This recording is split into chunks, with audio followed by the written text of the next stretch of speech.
pangungunahan ni dating Press Undersecretary Robert T. Rivera with Lady Eliza sa kanilang bagong segment na Health and Wellness, Arts and Culture, Business at iba pa tuwing Lunes at Miyerkules 1:00 hanggang 2:00 ng hapon dito sa DWIZ Pilipinas. Ngayon na!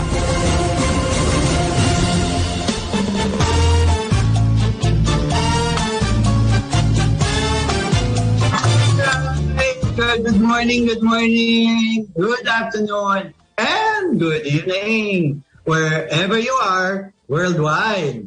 At sa ating pong bansa, mula Pari hanggang Hulo, magandang tanghali pong muli, and welcome to the Wednesday edition, ang ating pong Pilipinas ngayon na. Standby lang po kayo dyan at tumuto kayo. Napakahalaga po ng ating mga pag-uusapan mula sa Ukraine war, sa prices ng fuel na nag-skyrocket, and history. Yan. So, without much further ado, sa lahat po ng mga nagsa-celebrate ang kanilang mga birthdays today, happy birthday to our kumadre, Ermi Paragas. Yes, happy birthday, sis kumare, Ermi Paragas. Enjoy God's very best daily. And also to the daughter of Brian Montances, Ina, happy birthday! Happy birthday, You're Ina. growing so fast, so beautiful. And belated naman po, happy birthday to our nephew from LA, the only son of my youngest brother, Roland Rivera from Los Angeles, Thomas Rivera.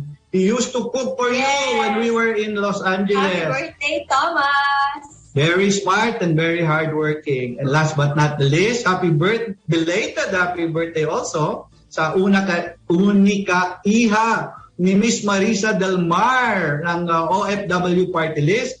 And that is Princess Adriano. Happy birthday. And so, ladies and gentlemen, may I turn you over now sa nag-iisang Miss Universe ng buhay ko. Lady Eliza, take it away. Thank you so much, Yusek Robert. Mga ka-IC, mga ka-PNN, sa 3-3 na po, mula Luzon, Visayas at Mindanao, saan man kayo naroon, ano man po ang inyong pinagdadaanan, mula Apari hanggang Hulo, isang punong-puno ng pagpapalang araw po at buhay. Ang aking pagbati para sa inyong lahat. Mayap agat panapon sa Kapampangan, naimbag na malam sa Ilocano, Mas Santos Tiangarem sa Pangasinan, Marhay na Uto sa Bicolano, Mayong hapon sa Kabisayaan, Chamagkuyap in the Batanes Islands, mayag na hapon sa mga taga-Aklan, sa mga kababayan natin Muslim, peace be upon you. Assalamualaikum, buenas tardes sa mga Chabacano, and because Pilipinas ngayon na can also be seen and heard worldwide, please let us greet you hello at random languages. Здравствуйте sa tuwing Russia and Ukraine. Peace be upon you. Hola, aloha avakaya, guten tag, marhaba, ni hao, konnichiwa, annyeonghaseyo, sawadi, xin chao. Yusek Robert? Yes, our first guest for today needs no further introduction. Yes. Dahil kilalang-kilala na siya because of the many books he has written. And so, he was our former press attaché at the Philippine Embassy in Washington, D.C., USA from 1986 to 1984. A seasoned diplomat and historian. At yan ay walang iba po, Pilipinas ngayon na is pleased to welcome on the show, Sir Ado Paglinawan. Welcome to Pilipinas ngayon na, Sir Ado Paglinawan. Yes. Ayan. Okay, magandang hapon po sa inyong lahat. Nakalak yata ang video ko. Hindi pa yata ina-unlock ng studio ang video. Well, anyway, yan. Maganda pong hapon sa inyo lahat. Nandito po ako sa Subic Bay ngayon. Pinibisita ko ang aking anak.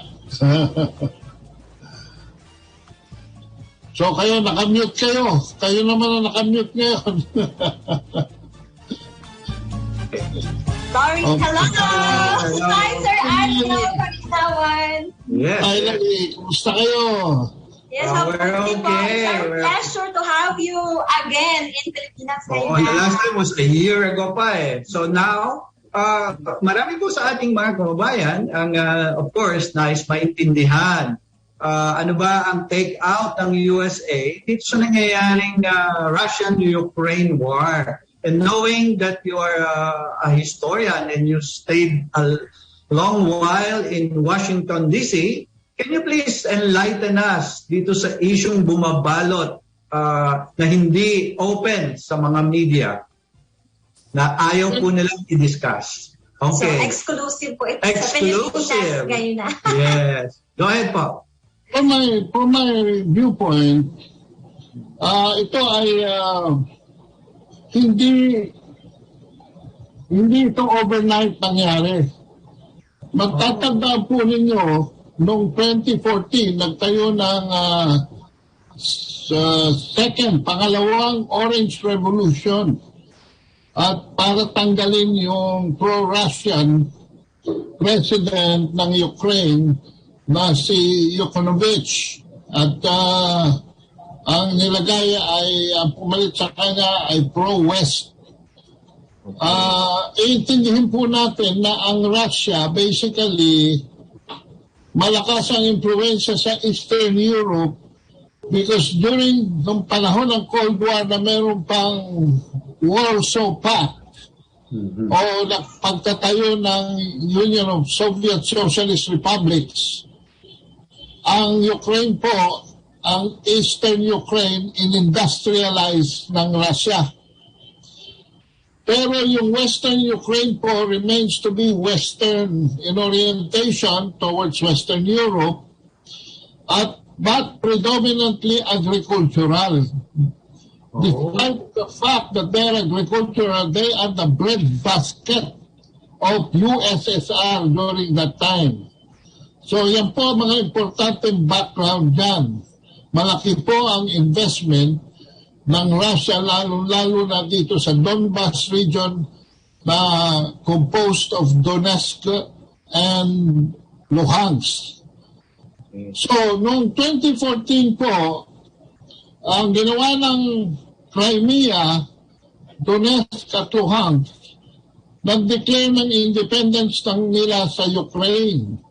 Pero ang nirecognize lamang ng Russia, mga kabansa, ay yun sa Crimea. And Russia accepted the offer of Crimea to become part of the Russian Federation. Bakit po importante yun? Dahil nandun po ang Western Naval Port, Naval Base sa Sebastopol ng Russia. Pero hindi na sinama sa recognition ng 2014 ang Donbas region ng Donetsk at Luhansk. Bakit? Because Russia was unprepared. Now, for the past 8 years po, hindi despite 2 ceasefire agreements na ginanap sa Belarus, sa Byelorusia, yung Minsk I agreement at saka Minsk II agreement, tuloy-tuloy po ang pagbobomba ng Ukraine dito sa Donetsk at Luhansk. At 13,000 people had already died when Putin said enough is enough. So, ayaw pa rin tumigil ng Ukraine. Ang ginawa ng Russia, pinalibutan yung Russian border facing Ukraine at sinabi, tumigil na kayo, otherwise we will enforce police action. But, hindi po nangyari yun dahil panay ang gatong ng Estados Unidos, NATO North Atlantic Treaty Organization sa Russia at Ukraine. Dahil ang Ukraine po ay gustong-gustong maging parte ng NATO at parte ng European Union. So yan po ang background ng ating pag-uusapan. Ang problema po dito, mga kabansa, Joe Biden led Ukraine down the road to war path. And he failed diplomacy. giving Russia the advantage. Bakit? The West was more or less leveraging Saudi Arabia and the United Arab Emirates to pump more oil para pag-sanction niya ng oil ng Russia because the U.S. consumes 8% of Russian exports of oil. 8%. Pag embargo niya ng 8%, he will turn to Saudi and UAE. Yun ang strategy ho ng US. Pero ano ang nangyari? Ang nangyari, noong pinasasara niya yung Nord Stream 1 and 2, yung Nord Stream 2 po sinarahan, basically, sabi ng Russia, pag sinara niyo Nord Stream 2, sasarahan ko rin ang Nord Stream 1. So, anong ginawa ng Western Europe? Hindi po sinigundahan ng Estados Unidos. Natakot sila. Bakit po mga kabansa? Dahil more than 40% of the requirements from oil and gas ng Western and Eastern Europe ay nanggagaling sa Russia. Pag sumama siya sa US, nagkakaroon ng brownouts at kadiliman sa buong Western Europe at Eastern Europe. So, ganun din na nangyari nung i-freeze ni Biden ang SWIFT system. Yan po yung pag-exchange ng local currencies to the dollar because oil is dollar denominated. Hindi rin po sumunod. Hindi rin po sumunod ang Western Europe. At buti pa ang Thailand sumunod doon sa mga embargo ng mga Visa, Mastercard and all that. Pero ang Europe po, hindi. Kaya ano ang nangyari? Nagkaroon ng lakas ng loob ang Russia to finally recognize Donetsk and Luhansk and immediately go into Donetsk and Luhansk to stop the bombing of Ukraine and enter Ukraine from all sides. Yes. Ayan mga kabansa, until now they had accomplished effective control of the territory. Yan po ang background dyan. At, so, Sir Ado, with that background, malinaw na naaapektuhan yan ang source of supply and gas. At yan ay nagpa-fuel na magtaas at inaabutan na po tayo. So, what do you think from your purview that our government should do or we as Filipinos can do para sana matapos na po kaagad ang war na ito? Wala po tayong magagawa sa presyo ng langis. Ang presyo po ng langis, alam nyo, noong Disyembre, 70 per barrel. Okay. Pero as of last week po, ito ay tumagos sa 120 per barrel. 120 per barrel? Opo. Dollars po yan per barrel. Pero ang balita kahapon, ito raw ay bumaba sa 100. So bumaba naman ng 10 points kahapon and hopefully tuloy-tuloy na ang pagbaba. But if war will against, kasi siyempre hindi makaalis yung mga barko, hindi makaposisyon yung mga tankers, yung supply, hindi makaandar, hindi po ba? Yan po ang cause ng pagtataas ng pressure ng langis sa pump. Ngayon, anong ating magagawa dyan? Yusek, patawarin mo ko. Pero ang magagawa natin dyan ay dapat nagsimula pa noong July 1st, 2016 nung mag-take over si Duterte dahil ang in-appoint niya sa Department of Energy ay bobo at Meron ka namang narinig na strategic plan na katulad ng ginawa ni Jeronimo Velasco noong panahon ni Marcos? 6 years have passed, we have no plans whatsoever. Even the regulation by DOE and the Energy Regulatory Commission is corrupt and ineffective. Ang problema sa mga tao ito, 3 years na nila pinag-uusapan yung pagbubukas ng nuclear power plant. Wala pa rin, salita pa rin na nangyayari. Miski pag-usapan natin ngayon yan, it will take more than 2-3 years bago mabuksan pa yung nuclear power plant. Kaya for the meantime, saan tayo kukuha? Sa Malampaya? Natutuyo na yung Malampaya sa natural gas. At sinususugan pa ng mga korte ito pag-assume ng Odena Corporation sa pagbili niya ng Shell at saka Chevron shares yan. Lamang sa mga kupal na natalo sa bidding, hinahabol niya, dadalhin pa yata sa Supreme Court, kaya hindi makaposisyon si Odena Corporation. At hindi matuloy yung transaction. Bakit? Dapat matuloy na yun. Dahil malapit na maubos yun. Hanggang 2024 na lang yun. May nagsasabi hanggang 2028. Pero ang katotohanan niyan, kailangan makaposisyon na si Dennis Oil dahil meron pa siyang secondary concession sa pagkuha niya ng Malampaya. Yung po ang sa Sampaguita exploration o Sampaguita site. Okay. So may pag-asa pa po. May pag-asa kung itong Sampaguita site is maumpisahan at mabuksan. Pero how many years?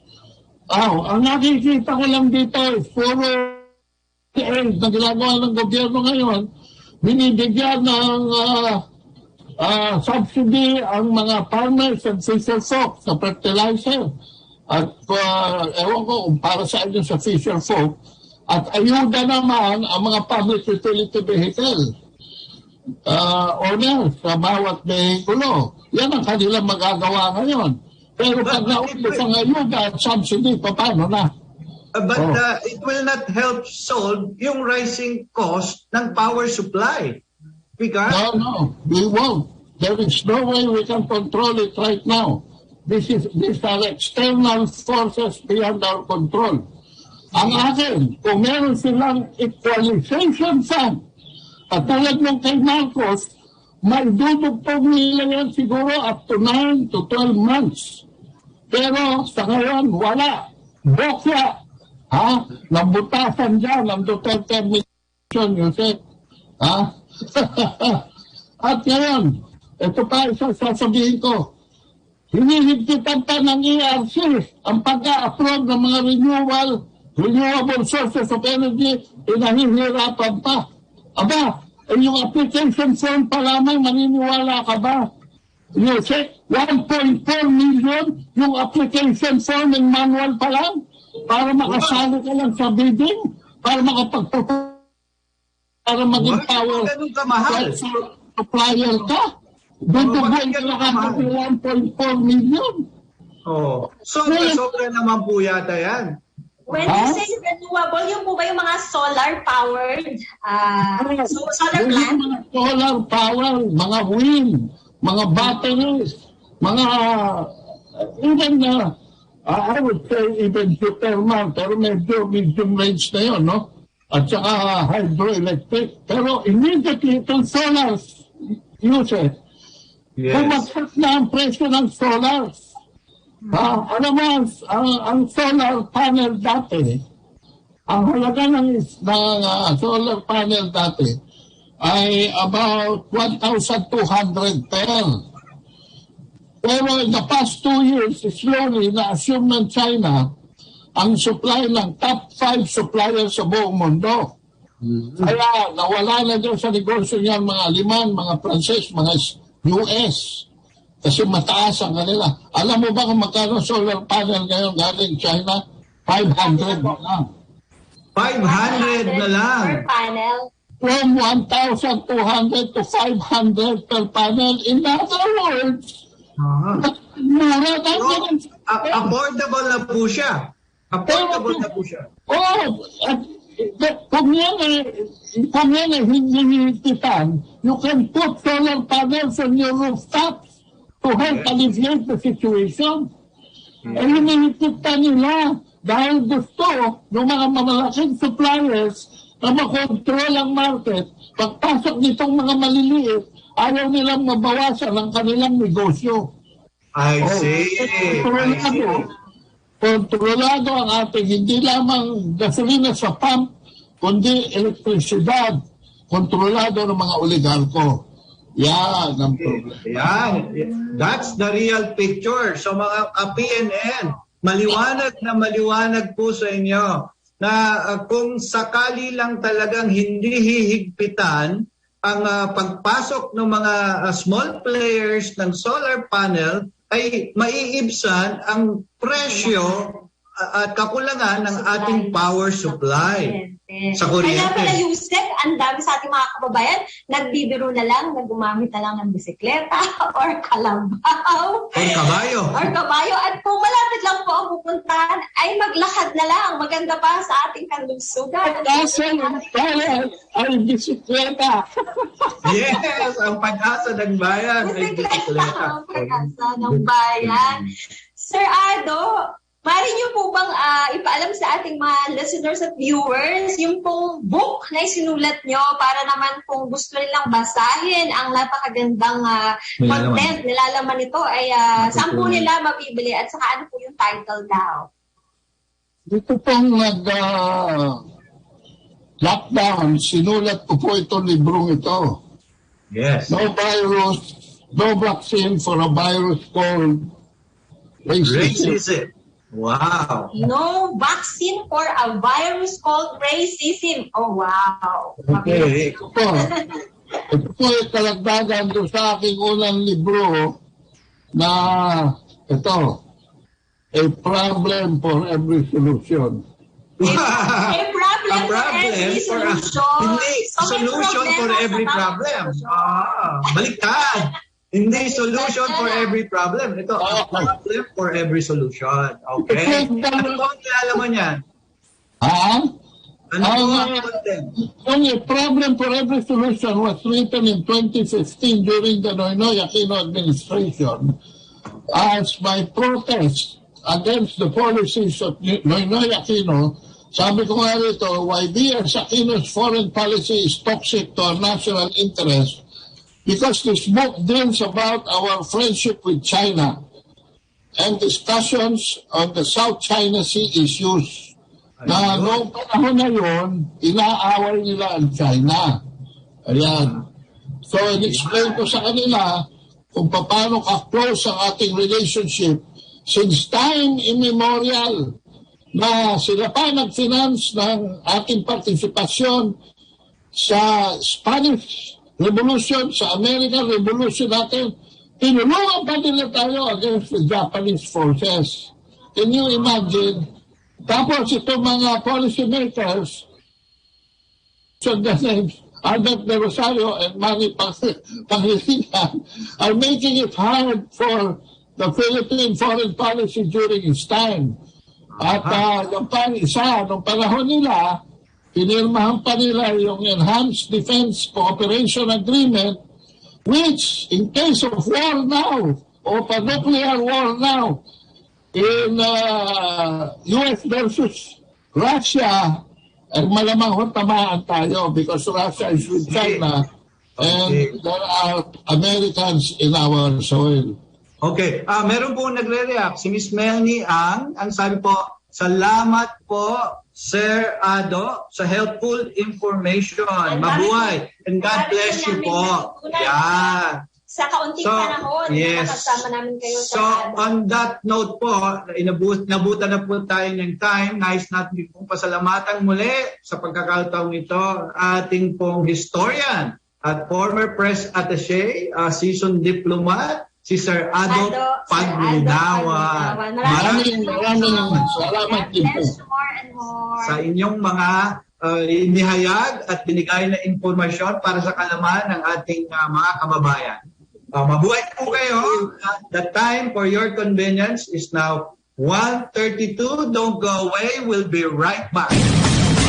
Pilipinas, ngayon na! DWIZ! Pilipinas, ngayon na!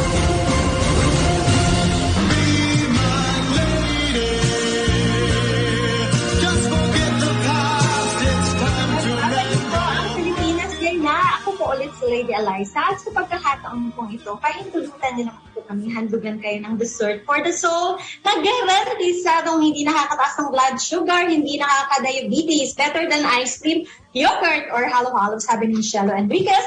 At ito po ay matatagpuan sa mga kawikaan, 22:7.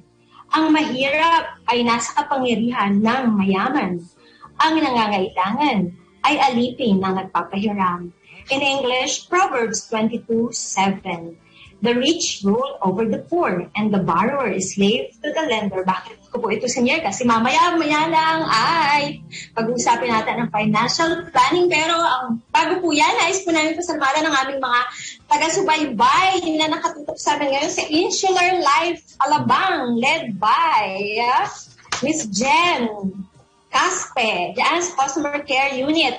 Mr. Dick Penulyar, Mr. Arvin Anzaldo, Miss Grace Tolentino, Miss Karina Dakayan, Mr. Chong Jongko, Lilibet po, Andrea Gonzaga. Maraming salamat po sa inyong pakikinig at pagtutok. At kayo din ang mga taga-hotel Kasiana dyan sa Tagaytay na Cebu. Especially ang front office department sila Miss M. Hernando, Mr. Maki Ronario, Lyra Santiago, Rich Fabic, Faye Di Mapilis, and maraming salamat din po sa panonood. Ang mommy, Miss Brother Alvin Paragas, si Mrs. Susan P. Paragas, at ang mommy din ni Miss Sister Ernie Paragas, si Mrs. Lourdes Buraga. Maraming salamat po sa panonood, sa pakikinig. Sweethearts, ang nagsabi ang Bible na ang mga lender daw, the borrower is slave to the lender. Kaya naman po, hindi po natin pinalampas ang pagkakataon para hindi naman tayo masabi na alipin ng mga lender. Di po ba? Inimbita po namin ulit ngayon ang aming suki pagdating sa financial management and coaching. So, para hindi natin danasin ang mga ganyang sitwasyong financial, para tuwan tayo sa diligent planning ahead financially. So, please welcome on Pilipinas ngayon na financial planner and wealth management coach, Miss Julie Prado Miranda. Hi, Miss Julie. Welcome. Hi, kamusta? Once again, thank you so much for inviting me again. Yes, It's yes. always our honor and pleasure. Kamusta na po, Yusek, Robert, Yes, and Miss Lady Eliza? Yes, alam po ninyo, it's very important nowadays, especially with the rising cost of almost everything. Yes. Ang aming pong kasambahay, sabi sa amin kanina, dahil sa pagtaas ng presyo ng langis, tumaas lahat ng presyo ng lahat ng bilihin na pinapunta po namin siya sa grocery. Kaya yung budget namin talagang kailangan i-manage ng mabuti. So a lot of people would like to hear from you how to go about it in these difficult times. Yes. Go ahead po. Paano nyo po? Paano po tayo magbabudget? Budget. Halimbawa, isang ordinaryong empleyado na ang sinusweldo is Fix lang po, regular. Paano po natin yung Medyo nagdodoble lang yung aking Zoom, no? Opo. We can hear you well. Let's hear you loud and clear po. Go ahead. Okay.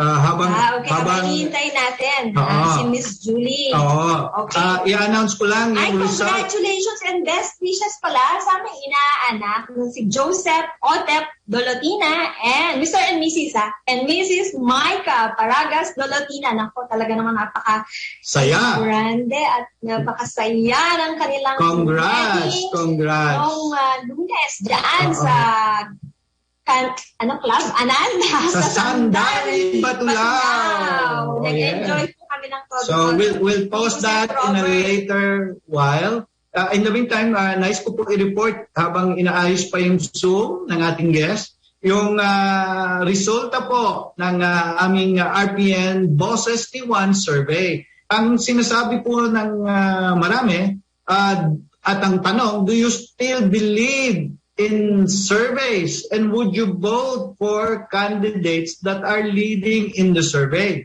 Would you believe ito po ang sagot?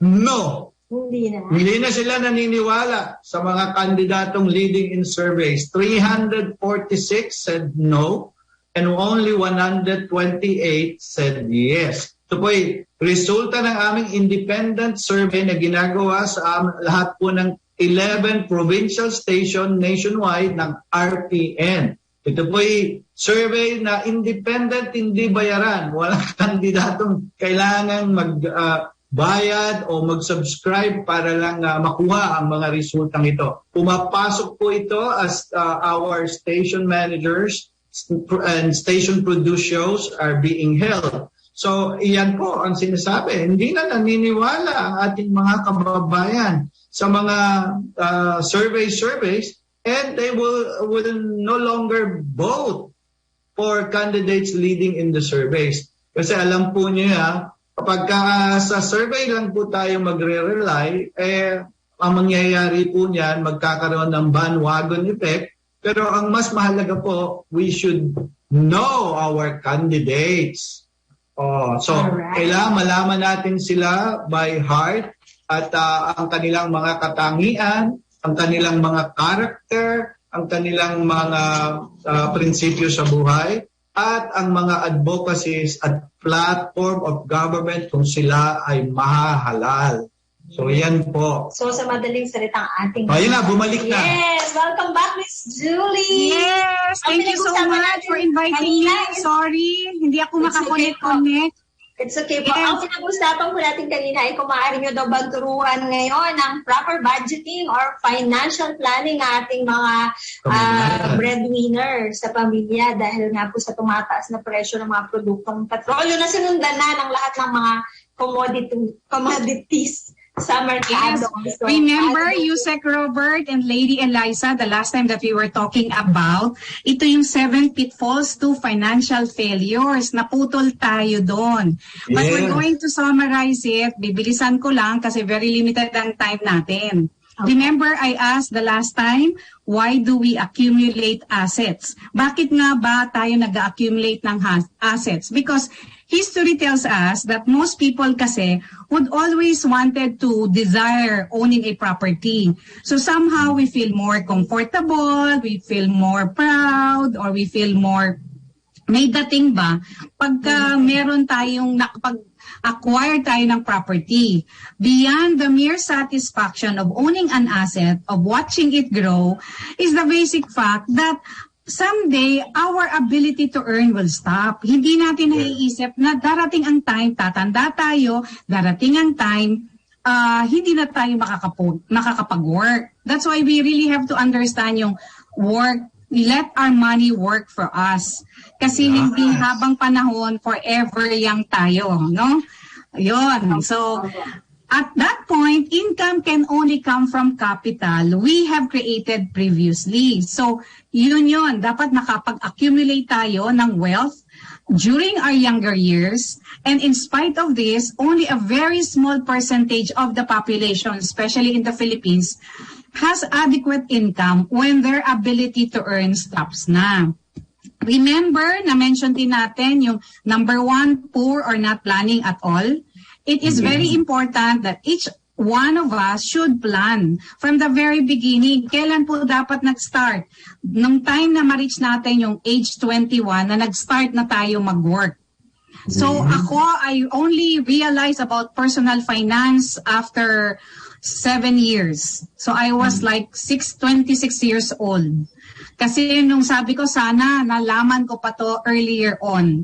So although maaga na rin yon kasi I started working mga 22, 23. So nung mga 26 years old ako, ay ganito pala siya.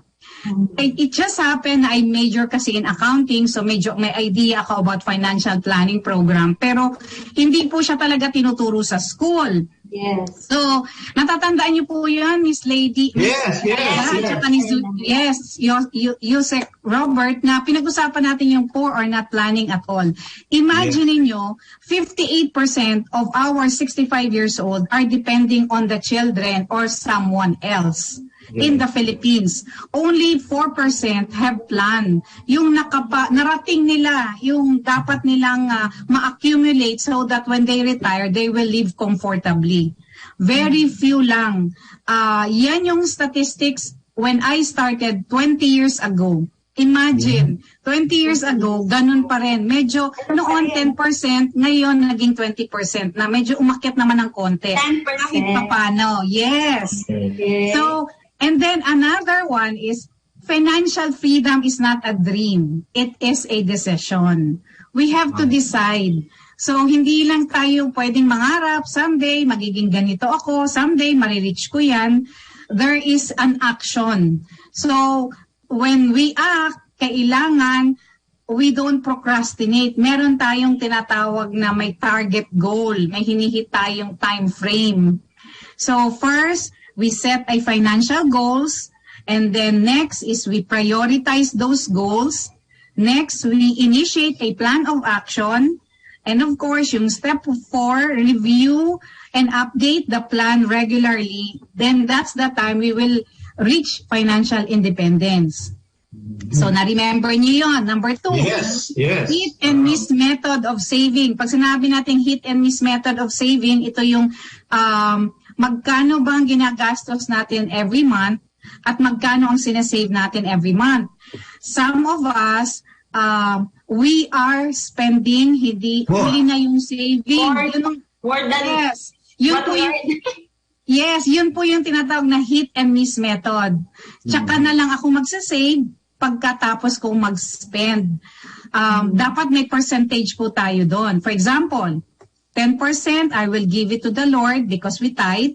10% is for myself when I become old. And 80% I will spend for the rest. So dapat may percentage po tayo so that nakaplan po siya. Yun yung tinatawag na systematic plan method. Yan. Dapat hindi po yung hit and miss method of saving. Then remember yung number 3 natin, consumptive saving. Yan yung mga failures po na hindi tayo nagiging aware along the way na nagsisave tayo. Yes, we call it a roller coaster way of saving. We started working, we save, we invest, we spend, we save, we invest, we spend. Consumptive saving po yun. Yan yung hindi ka nakakapag-ipon kasi ang tendency, ginagastos mo din. That's why you have to have a long-term form of investment. May tinatawag na time horizon. Para hindi ginagalaw, no? Para hindi na galawin. Opo. Yung short term, like I have to save in 5 years time, kailangan, hindi ko to gagalawin. Kasi by the time, bibili ako ng kondo, magda-down payment ako. So I really have to save for the next 5 years. And then next is 10 years. Pag parents ka na, you have to really also think about educational funding for your children. Mahaba-haba yun. And then, kailan ka mag-iisip for retirement? 50 years old ka na ba? Tsaka mo siya iisipin? In fact, dapat earlier on in your life, maiisip mo na yung retirement kasi 20 years to go yan . If you don't think about it earlier on, kulang talaga ang retirement funding natin, especially if we retire at 65 and we live up to age 80. So, right now, ang mother ko is 88 years old and my father is 92 years old. Wow. So, imagine mo, ang long life. And then sabi ko sa husband ko, ikaw, ang lola mo, ang parents mo, longer din sila, long life. Paano pala tayong dalawa? We really have to think of that long term. So meron namang tinatawag na short term, medium term, and long term form. Time horizon yon. So titignan niyo yung mga objective when we start doing this. So, and then, may tinatawag tayong the staggering effect of inflation. Kasi may inflation din. For the last 20 years, ang inflation natin nag-hit from 3 to 6%. So assuming ang inflation natin gano'n, no, 3 or 4%. If you are saving or investing your money, earning 1% a year, 2, 3, what's going to happen to your money? So a lot of people doesn't realize, now you have to really take note of the inflation at the same time yung time.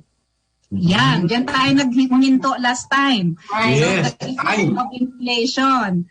Okay. 7 pitfalls po yan of financial failures. Then, the number 6 is kailangan intindihin natin yung investment. May tinatawag na bad investments. It can cause outright loss of our money. So when we do invest, kailangan naiintindihan natin ang ating portfolio. We have to manage our portfolio. I'm managing my client's portfolio. I'm also doing estate tax program and business insurance for my client. So when we talk about that, kailangan alam natin ang objective natin, bakit tayo nag-i-invest, bakit natin ilalagay sa ganitong klaseng portfolio, at paano siya kikita. Kasi hindi lang po basta ilalagay natin doon yun. Kasi it can outright lose our money talaga. So pinag-iisipan din siya. No, anong purpose niya, anong objective mo, time horizon mo, anong edad mo, anong occupation mo, are you an entrepreneur, are you an employee, are you like this and like that. May mga ganong consideration po yan.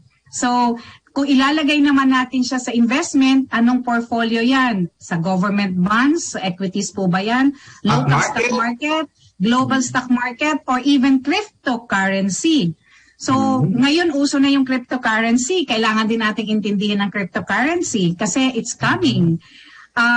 May mga choices po tayo where we put our money. And of course, yung procrastination, that's number 6. Why are we going to wait to invest tomorrow where we can invest now? And a lot of people are affected by the past. Yung mga dala-dala niyang baggage in the past. We cannot do anything anymore to our past. Yun na yun, legend na siya. Now is important. You have to do something now. And why do we not start? Kasi ang daming, sige, sa susunod na, nagdi-delay. Sayang yung time. Very important is the time. Going back about the time, no? Yan yung susunod ko. Procrastination can be a very costly decision. Like if you started investing at age 21 against 50 years old, ang layo nun. So the accumulation of your money, dapat yun ilalagay mo sa long-term form of investment kasi matagalan siya. Pero if you're 50 years old na, you're 60 years old, kailangan dun ka na sa short term. Kasi pag nilagay mo yan sa long term at withdraw mo at the short term time, lugi ka. So, ganun siya. For example, no, a lot of people, 21 years old, mag-i-invest sila sa short term. Pang mahabang panahon pa. So, pag nag-withdraw sila at the time, maliit lang yung kinita ng income nila o ng pera nila. Kasi opportunity to earn more. Yes. It's the opportunity, the time. What is our number 7 now? May nagte-text daw dito na excite. Number 7. Ang number 7 is the probability of you taken away, papunta sa heaven, or disability. Yan, maraming yung mga seniors. Yes, yung mga seniors gustong malaman po yan. Okay. Yes. The probability of becoming disabled. What if we get sick? Remember yung COVID situation natin? Ang daming nawala, ang daming nagkasakit na hindi naman pinlano, basta nawala, you know? So, doon natin na-realize, I'm sure our kababayans there, our Filipino out there, understand what I'm talking about, emergency funds. Diba? 2 years tayong na somehow locked down. So, how are we going to move forward, or how are we going to plan for our finances. So hindi lang yung basta nag-save, hindi lang basta nag-invest, tinitignan mo ang maraming aspeto. So ang daming information sa YouTube. Pero siyempre, pag wala kang coach, wala kang mentor, medyo yun din yun, another consideration. Okay. Yes. Part 3 tayo. Magpa-part 4 tayo. Habang usapin. May bonus pa po ito, may bonus. Remember, Hintayin ka na naman ulit para sa continuation nitong ating never-ending series sa financial planning. Naubusan na naman tayo ng oras. Yes, kaya nga minamadali ko siya. See you again soon. God bless you more and more. Miss Julie, sa pagkakataon po ito, nais din po namin pasalamatan ng aming mga nakatuwang sa broadcast dyan sa studio. Si Engineer Fred de la Mala. Sa SOCMED naman po sila Kim, Jai at Jam. Ating mga writers, Mara, Rashid, Abby. And of course, aming news director, maraming salamat po, Miss Juday. Miss Judith Estrada Darino, sa aming mga CA naman, sila Miss Iyas at Miss Isha. Thank you so much, Mr. Bragi. Braganza, ang aming bagong station manager. And of course, aming chairman, D. Edgar A. Cabao. Subaybay niyo po si Miss Ida Gonzalez sa kanyang Buhay Metro. This is Lady Eliza saying thank you so much, everyone. Thank you, Lady Enjoy God's very best daily. Thank you, Miss Julie. This is Robert saying, Thank you. don't forget to do good and to share, for it is in so doing that God is well pleased. Salamat din kay Robertson Ong ng RPN 9 and kay Mr. Leon D. Thanks, Miss Melhiang, Miss Mia Dina, Katrina Beb. Salamat. Okay, hanggang sa susunod pong Monday. Subaybayan. Maraming salamat. Pilipinas ngayon na. Isa pang episode ng Pilipinas ngayon na. Until then, God bless you all. God bless the Philippines. We heal as one. The time for your convenience is now 2 p.m. Goodbye. Bye. Pilipinas ngayon na.